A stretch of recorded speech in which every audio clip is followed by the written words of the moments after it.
Welcome to Event Explorer. My name is Daniel Roth, and I am your host for this podcast where we uncover the behind-the-scenes stories of the world's best events.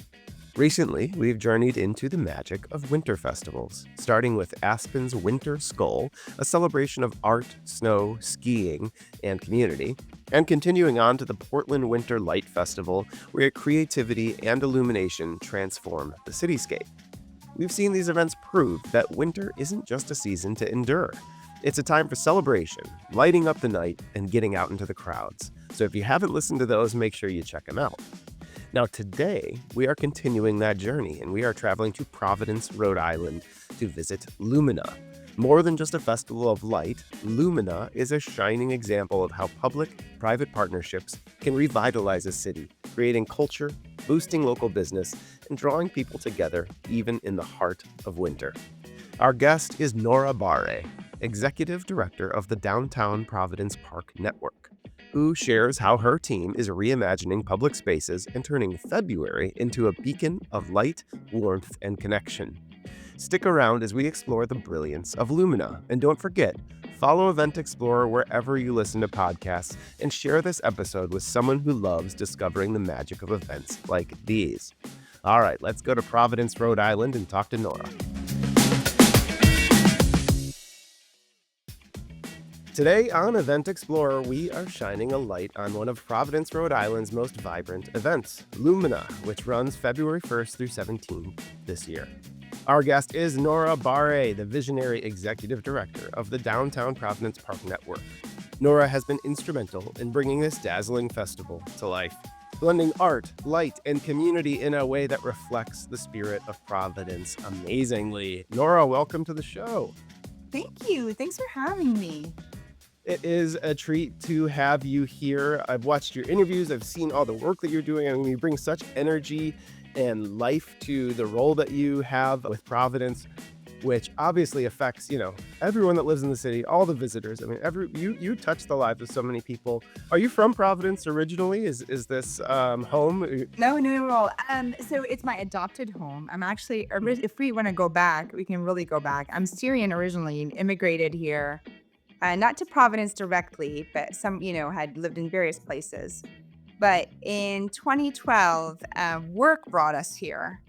And my husband and I just fell in love with Providence. And, it's kind of funny because, I came from a country that is, kind of a dictatorship, not anymore at this point, but hopefully. Sure. But, and I thought, Providence is where Roger Williams came and really advocated for everyone to just worship and be who they are and be accepted.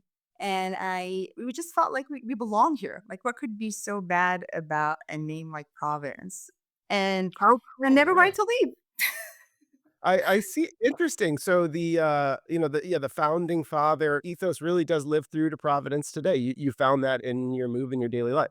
Oh, absolutely. I mean, I feel like we really in Rhode Island need to play on the part that the Tea Party happened in Boston, right? And that's how we overthrew the crown. But really, a year prior to that, something called the Gatsby Days happened. And this is the neighborhood I live in. It's called Patuxent Village. And the first shot against the English crown happened here in this village. And they celebrate, also, there's a whole affair that celebrates this historical moment every single year. I guess, just very quickly, what happened was an English ship was in the water, and the locals living in the village were like, "You're not going to tax us anymore." So they were sitting at a bar in an area that still exists, and they're like, "We're going to go out in a small little rowboat and, capture the captain and catch them off guard." So they went out and did that. And that really kind of started the American Revolution. Not a lot of people knew that because Massachusetts was just better at marketing than we are. But that was like the first shot against the crown that happened. And they captured the captain, imprisoned him, burned the ship down. And so this cute little village by the water, it's like a fishing village. Every year they replicate that ship and burn it down in the festival. Every single year. I So love that. Well, we found through a lot of interviews and people, all over the country that that the burning of something, is so symbolic, and it allows, maybe it's celebrating a year starting fresh. So I love that Providence has their own version of this. Yes, Boston may have better marketing, but they don't have Nora, and I think you're kind of changing the tide maybe a little bit for Providence, you and your team. I hope so. So now you're with the Parks Network, which is in service to the citizens and visitors of Providence. We're here talking about events today, but what is the broader scope of your role and what your team does? Of course. So there's a downtown Providence Park loop that connects all these various urban spaces downtown Providence. And it's about a 20-acre span. And there are different owners that own that physically. It's the city, the state, university, Brown University, RISD University. So, a group of downtown stakeholders came together and they said, we need to create a nonprofit that just activates the space, gives it cohesiveness, and brings more vibrancy downtown because there's a lot happening. There's a lot of, we are the capital city, the artistic city. Like everyone, we have a lot of artists that graduate from RISD and local artists that come, and we have a lot of creativity. And so that's how it was created. And a lot of the university partners came together, the city, and created this organization to do these things, to bring vibrancy, to partner, to convene partners, to make sure the calendar is, full, so that people don't even have to look uh, for events happening. They can just come downtown and really enjoy what's going on.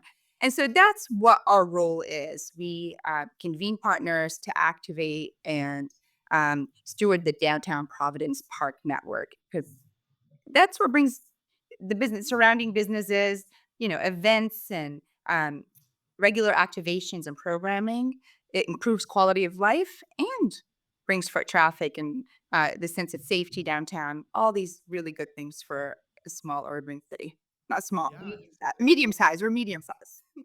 Yeah, Providence, it's a cool city. I think, yeah, the RISD influence, the Rhode Island School of Design is definitely there, but the history is alive. It's got, culture, it's got a little bit of grit to it. It's got that kind of Eastern seaboard city. I've really enjoyed the time I've spent in Providence. So what you're doing, I think, brings people out of doors and it allows people to connect. You were talking about the calendar throughout the year. I know we're going to talk Lumina, which is kind of the new but shining kind of crown jewel of what you're doing. How do you fill that calendar throughout the year? And are these all events, or how do events kind of play a role there? Oh yeah. So what we do is, we're always looking for grants. We're a nonprofit. So we're always seeing what's out there, what's available, and we're opportunistic and we try to be really nimble. And we'll see what's available. We like, okay, oh, we could do this. Like, we could use this grant for a summer concert series. We could use this grant. Like, we were working on this wayfinding grant because these parks don't look cohesive to folks that are using them for pedestrians. And so we received a grant. And in the spring, we're going to be working on this wayfinding with lamppost banners and integrating software and kind of an integrative map for people to use throughout throughout the park system to just tie everything together. So, it's like we're very opportunistic. So every time we see a grant, we're like, okay, what could we do with this to bring light and to bring just positive things to Providence? And that's what we do. So we partner. We have amazing partners that you have some established events that we convene together and kind of plan them together, and they become they've been really successful because of all the collaborations and partnerships together. So yeah, sorry about that. Yeah, that was kind of a tangent there, but yeah. Throughout the calendar year, how many events are you producing? What are some of the major ones? So Lumina is definitely our signature event. We just in November we partnered with the Splendor of Florence and did this really big Italian festival called Sotto Aqua, underwater. Florence and Providence signed a friendship pact 25 years ago.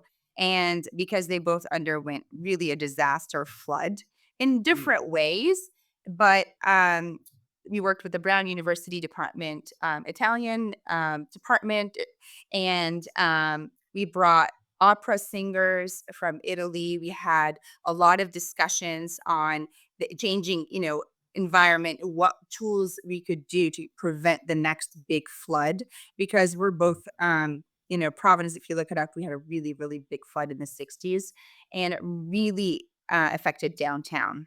So we after that, some really good things came out of it, which was the hurricane barrier that will go down when a certain, if there's a big storm coming or it's triggered to shut, so that prevents that kind of thing to happen from happening again. But a lot of people didn't know about that. So we worked with Save the Bay and did boat, rides and free trips to go look at those hurricane barriers within the Narragansett Bay.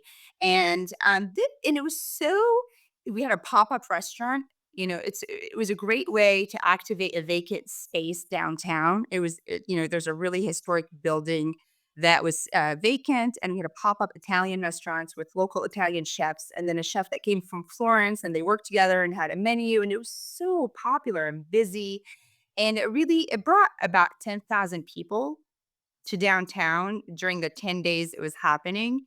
We had over 50 events. Some of them were ancillary, some of them we planned. And a lot of the businesses downtown saw a big impact. Like I think sales increased by 45% on the weekends and then about 25% during the week. And so it was, that all of it ties together. That Yeah. was the point of that. That festival sounds amazing. I mean, I love the confluence of kind of, yeah, it's a party, but we're talking about serious subjects as well. I'm thinking of if it's relevant or you hate it or what, but like the Parks and Rec show and people are like, Yes. it's this softer, unimportant, and you're like, no, no, we can bring the attention and we can create these spaces that are so viable and valuable to the city that provide such a service, and it's cool. I mean, now you've already talked about, how you present the history and culture of the city, how you're bringing in international influence, and I love that events played a big part of that. You think that's something you'll repeat? Oh, this was in Florence? Yes, I think, there's something in the works with the producer of it, Joyce, that she's planning now to do something in Italy, in Florence, to, kind of have now artisans from Providence going to Florence and to create the event there to share it with the Italian community and the Florentine Amazing. culture.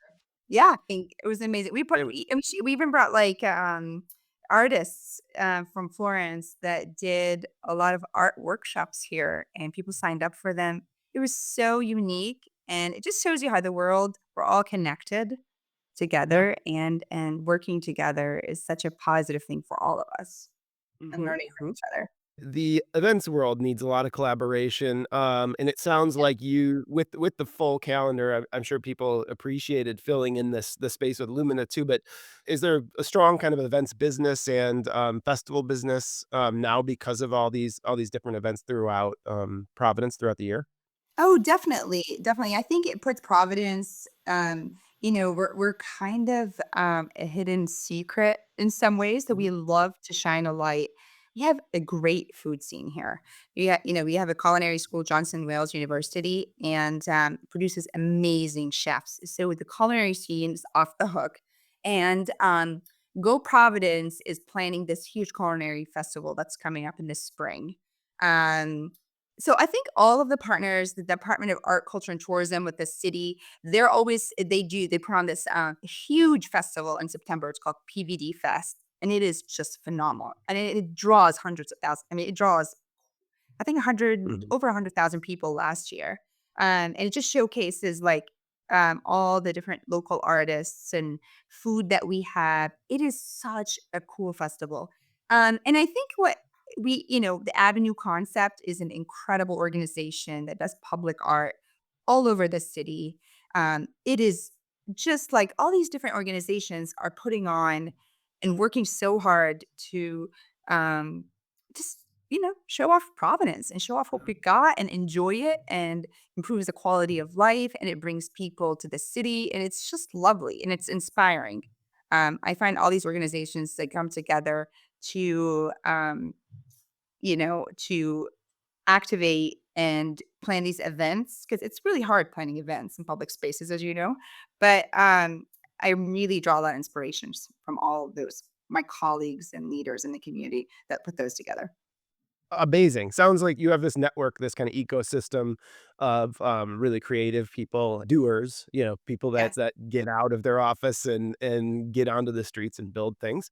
And they inspired you and your team to create Lumina. So this Yes. is we're now just the second year, but the first year was a smashing success, as I can see. Take me back to the process of getting that started and where the inspiration kind of came from. Yeah, so my family and I lived in Montreal. My husband, for a while, due to my husband's Canadian and did some work in Montreal. And it always inspired me, like, you know, people, no matter how cold it is, Canadians are always bundled up and out and about and enjoying, you know, hot chocolates and enjoying life. And it's funny because I was like, "What makes them do that?" I think a lot of it has probably been cultural, right? It's like it's cold, so you have to figure out how to manage with the cold and enjoy life. So they bundle up and do all these things. But there is uh, there is a district called the Entertainment District in Montreal, which is an entire area that is really has a lot of public art that's interactive. So I think that, I and an ice skating rink. And I thought like when we moved to Rhode Island, it really kind of, it slows down after the holidays. People are still visiting and there's a lot of like competitions and athletic things, but there's not a big event that draws folks necessarily. And we got together with our partners and we had this idea to reach out to this entertainment district called QDSI. And we received a grant from Commerce, Rhode Island, and we were able to rent some of this interactive public art, the interactive artwork that they have and bring it down to Providence. And so, we came up with the name Lumina because humans have been attracted to light since forever. And we thought, we'd bring light to the city and we would build a bit of a festival around that. So to showcase all our local artists as well. And so that's how it started last year. And, I didn't have a lot of expectations. We just wanted to put on the best festival we could. And I think there's something about too having something new every year because every year we kind of we decided we're going to have a theme and having a new installation to build all these other events around is really attractive. And so, there's something to say about having a rental, not being responsible for it after it's gone, right? Because it keeps it exciting. So Mhm. we brought prisms last year from QDSI, and we worked with Lemon Studios and brought these like really silly, huge banana benches people can sit on, and it was such a draw. It was amazing. And so this year we brought they QDSI has a book, if you will, of different things that you could look at and rent. And so we decided to bring Pop this year, which is um, which is these five puppets that pop out once you sing to them or talk to them, and they each have a name and they're super colorful and fun. So we decided the theme for this year, due to that, would be play. Come play downtown, come play at Lumina. And then we shortened it a bit. Last year was a month. We have a very small team and it was really, really, really, put a lot of pressure on us. So we condensed it to 2 weeks this year. Well, a little over 2 weeks. And then chose, we're doing on February 7th, February 8th, we have high activation weekend around these installations. In addition to the pop monsters that are puppets that we're bringing, we are also working with Lemon Studio and bringing two different pieces: these stationary bikes called Light Lane, and another set of called Harmonies, which is like like a very large violin and a boombox and a harpsichord. Oh, not harpsichord, is it a harpsichord? No, it's not. It's a harp, just a Okay. harp. Yeah, and a guitar, and it's just gonna be like it's gonna be amazing. And we're focusing it this time because we've got a loop in the downtown, and we thought like every year maybe we'll shift Lumina in different spaces to highlight different spaces, within the network.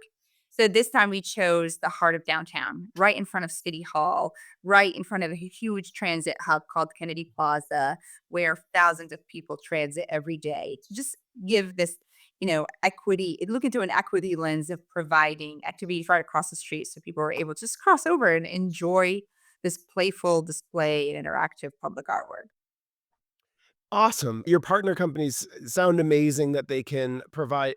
It's not like, you can go shopping on Amazon for this stuff. Yes, no, It's no, no. stuff that's intended to make a festival in a very unique and artistic way, and I think it's so smart how you're integrating that, but I know there's also integrations from local Providence vendors and artists kind of, so who are those local partners that are kind of filling out the rest of the event? Yeah, of course. So Providence Tourism Council, they give out grants every year to, a lot of organizations like us. And so this year we're inspired by the Portland Light Festival and how they put that together. And we wanted to start kind of seeding inspiration to create illuminated artwork. And so we received a grant from the Providence Tourism Council and put out a call for art and ask the artist, do we put parameters? We want it to be illuminated. It needs to be interactive. Not all of them turned out to be interactive, but it needs to be interactive to a certain degree. This is the first year. Mhm. And we had a panel that went through and kind of chose about 8 pieces from local artists. And they're working on them, or we're doing some behind the scenes shots. And it's so exciting because we've seen a lot of like integration of different people working together to create something so beautiful. We've got like a really popular small business called Gather Glass, and they blow glass here, and it's so beautiful. So we have one of the artists that we chose, Jessica Ritchie, uh, got together with Gather Glass, and she's created this delicate lacy, kind of, piece that she's integrating with Gather Glass. So that's just like, and they're gonna illuminate it, and that's gonna be so beautiful. So I think this is just a little bit different than what's been done before. This call out for art because we want it to be centered around light. So Mhm. this year we've seeded that, and then we'd like to grow that every single year because we have really talented artists, and yeah, that's kind of what inspired us to do Yeah. that. Well, and you're picking a good time of year to do it. It's dark early, so light art works, but also it's a bit of a downtime for festival artists. You're providing opportunity, which I can just see it. And your partners from Montreal, started in the same way. The city needs stuff. They need big stuff to entertain a lot of people. Who can do this? Well, I think we can. Give us a Right. shot Right. because you're not gonna go in your backyard and just do that. So that's the way this public-private artistic partnership can create opportunity and create business, right? Absolutely. Just one thing I also want to mention, we have our electricians union, the IBEW here. And I just think that, I mean, we have a really strong union. And I thought, like, how can we, and I think it Yeah. happens already. So I don't want to say I'm not reinventing the wheel here, but how can we get artists and electricians together more to do that, right? From the Mhm. union and the artisans kind of create pieces because maybe there's an idea and there's some physics and electricity that needs to be hooked up and this, the artist is not aware of how it could happen possibly, and they could make it happen. And I think that's just like a lovely kind of coming together of that. Um, there's like a national pandemic, loneliness pandemic, or that's happening in America after in the United States after COVID. And I think that creating humans have always been attracted to light. So that's nothing new. So creating this event around light and bringing people together when it's really dark out, there's a lot of talk about the seasonal mood disorders that happens.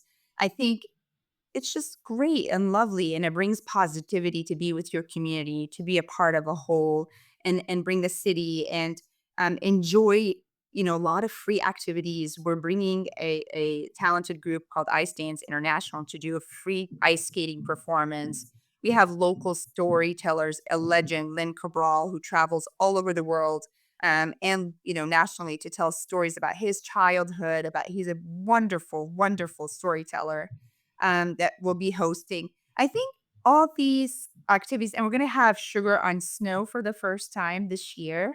Having hot maple syrup, taffies so that Gather Glass and Gather Farm is doing for, working with us to make it happen. I think all those things and bringing people downtown during a time where maybe they want to bundle up and stay home wi- is a positive thing for the city. It's a positive thing for mental health and it's a positive thing for the community. It's positive for the business community because all these light installations that we've commissioned through the call out for art, they're going to be installed at various businesses downtown. They're going to be the connective tissue to where the main installations are happening. And so we want to encourage people to walk together and eat and go to Symposium Books and look at the books and go to Ellie's next door and grab coffee. And um, we measure those economic impacts because that's what these festivals do, right? It's you get the grant and you then show the positive effects of it on the economy and downtown and vibrancy and putting more of a light on Providence and how amazing it is. So You are doing such great work. The positivity shines through you about your adopted hometown. About I just can see in you all of the people you work with and the joy that they bring. And you're obviously your team um and then just how much fun people are having, all the great food, they're seeing things yeah, like that are blowing their mind in the winter in Providence. They yes, they had no idea what they were gonna do this weekend. They're down "Oh, Lumina sounds cool." They're yeah, downtown and they're, like, inspired, and they're taking Instagram selfies and posting and, "Look how cool my city is." Like, what an impact. What awesome work you're doing. I know you're in your 2nd year, it's already, gangbusters, but I know it's just gonna grow. I think especially with the art with the local art scene and working with the universities and things like that, like, this is one to watch for sure. I'll be watching out for this year, February 1st through the 17th. right. Major weekend is the 8th and 9th of The February, seventh right and up eighth. 7th Yeah, and 8th, sorry. yeah, The yeah. major weekend is February 7th and 8th. I encourage anyone, Boston, from Portland, New Hampshire, come on down. Connecticut, come on down. Connecticut, everybody. So Stay you get to spread the overnight. word. Good, good. Well, yeah, yeah. I mean, it's worth the trip. So, we'll be spreading the word here. I wanna thank you for joining, allowing us to visit Providence to learn so much more. You are a wealth of information and joy. So, thank you, and, we're gonna look forward to watching this and then talking to you in the future as you continue to make these amazing events. Thank you so much. Thank you so much for having me. That's a wrap for today's episode of Event Explorer. A huge thank you to Nora Barre for joining us and sharing the story behind Lumina and how it's lighting up Providence this winter. Nora, your passion for creating vibrant, inclusive, and impactful events is truly inspiring, and it's clear that Lumina is just the beginning of something extraordinary for the city of Providence. To our listeners, do not miss the chance to celebrate Lumina for yourself. The festival runs February 1st through the 17th, with its high energy activation weekend on February 7th and 8th. Whether you're in Rhode Island or just a short drive away, this event is worth bundling up for. Come for the light installations, stay for the art, food, and unforgettable winter vibes. If you enjoyed this episode, be sure to subscribe, leave us a review, and share it with a friend who loves discovering unique events. Thanks for exploring with us. We'll see you next time on Event Explorer. Happy exploring.